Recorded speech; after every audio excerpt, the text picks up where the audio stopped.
Já, hér á Grundartanga eru mörg stór og öflug fyrirtæki. Það vita kannski færri að það er búið að stofna þróunarfélag fyrir einhverjum árum starfsemina hérna á tanganum og það eru heldur betur spennandi verkefni inn á borði hjá þeim. Við skulum heyra í Óla Adolfs, formanni stjórnar þróunarfélagsins. Þróunarfélag Grundartanga, hvaða félag er það? Já, þetta er félagsskapur sem var stofnað til 2016. Og í þessu félagi eru sveitafélögin, Akranskaupstaður, Hvalfjarðarsveit, Borgarbyggð, Skorradalur og Reykjavíkurborg ásamt Faxaflóahöfnum. Það eru þeir sem skipa félagið og hlutverk félagsins er í rauninni að leysa á læðingi þá krafta sem búa hérna inn á Grundartanga. Hér eru öflug fyrirtæki sem hafa mikinn slagkraft og sveitafélögin í kring eru líka öflug, þannig að við sáum góða kosti að sameina þetta hvort tveggja. Hvaða verkefni eru inn á borðinu hjá okkur? Já, þau eru nokkuð mörg. Kannski má segja að við höfum unnið þetta tiltölulega skynsamlega. Í upphafi var farið í svona sviðsmyndagerð og það voru skoðaðar sviðsmyndir sem miðuðust árið 2040. Það voru dregnar sviðsmyndir sem áttu þá að sýna fram á bæði hvernig allt gæti á besta við farið og líka ef illa höndlaðist, hvernig niðurstaðan er þá.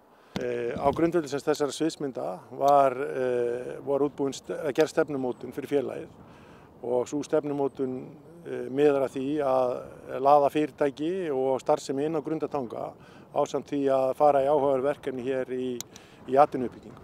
Já, eitt af þeim verkefnum er rafeldsneyti. Segðu mér aðeins meira frá því. Já, það er ansi áhugavert verkefni. Það er þannig að við höfum fengið nýlega styrk 50 milljónir til þess að fara í fýsileikakönnun á því hvort að það sé hagstætt að framleiða rafeldsneyti inn á Grundartanga. Grundartangi býr að nokkrum góðum kostum hvað þetta varðar. Við erum með bestu raftengingar á Íslandi og hér er góð hafnaraðstaða. Auk þess eru hér fyrirtæki sem að losa koldíoxíð sem er annað þeirra lykilefna sem nýtt er í framleiðslu á rafeldsneyti.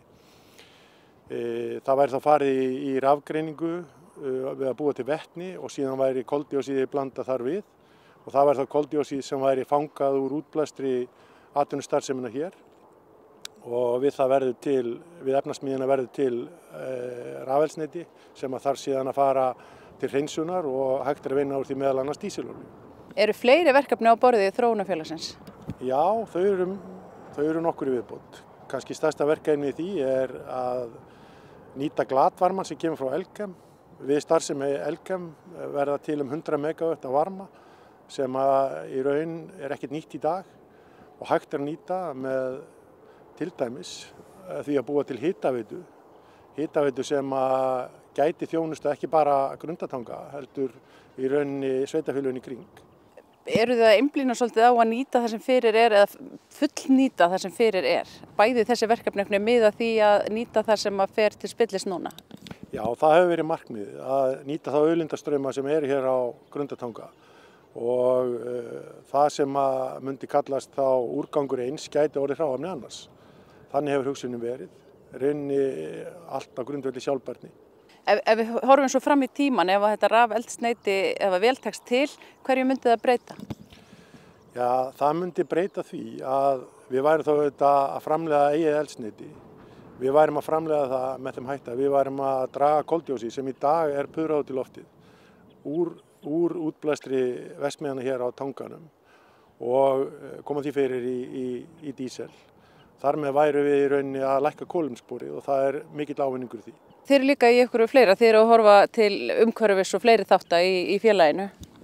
Já, einn af kostum þess að vera inn á tanga er auðvitað sú staðreynd að hér eru öflug umhverfissamtök og hér er einhver mesta umhverfisvöktun á nokkur iðnaðarsvæðum á landinu og það gerir auðvitað ekkert annað en að brýna okkur til dáða með frekari verkefni á því sviði og við höfum átt samtal við fyrirtækin og það er allir að hugsa í sömu átt. Við höfum haft verkefni hér upp á borðinu sem er að fara í stórfellda skógrækt hér á svæðinu, meðal annars til þess að geta skaffa þá viðarflís sem notuð er hjá Elkem. Nú hefur kannski ekki alltaf verið alveg fullkomin sátt atvinnuuppbygginguna hérna. Hvernig meturðu stöðuna núna? Já, ég held að hún sé svona kannski ekkit mikið breytt hvað það varðar. Það auðvitað þannig að starfsemin hér, hún hefur afgerandi áhrif á umhverfið og fyrirtækjunum eru settar skorður í því.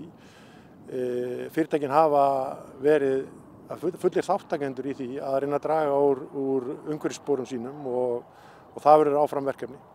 Hversu stórt, svo fólk átti sig á því, hversu stórt atvinnusvæði þetta? Hvað eru margir að vinna á Grundartanga? Já, Grundartangasvæði er gríðarlega mikilvægt fyrir sveitarfélögin í kring.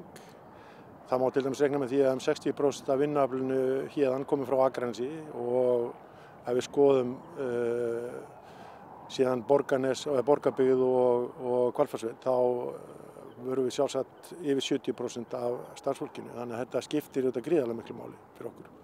Hafið þið fengið viðbrögð frá umhverfissinnum vegna þessara verkefna sem þið eru í þróunarfélaginu? Já, við höfum í rauninni verið kölluð á fund hjá umhverfissamtökum og við höfum í rauninni lýst fyrir þeim samtökum fyrir hvað félagið stendur og höfum átt gott samtal tækifærin til þess að gera betur á Grundartanga.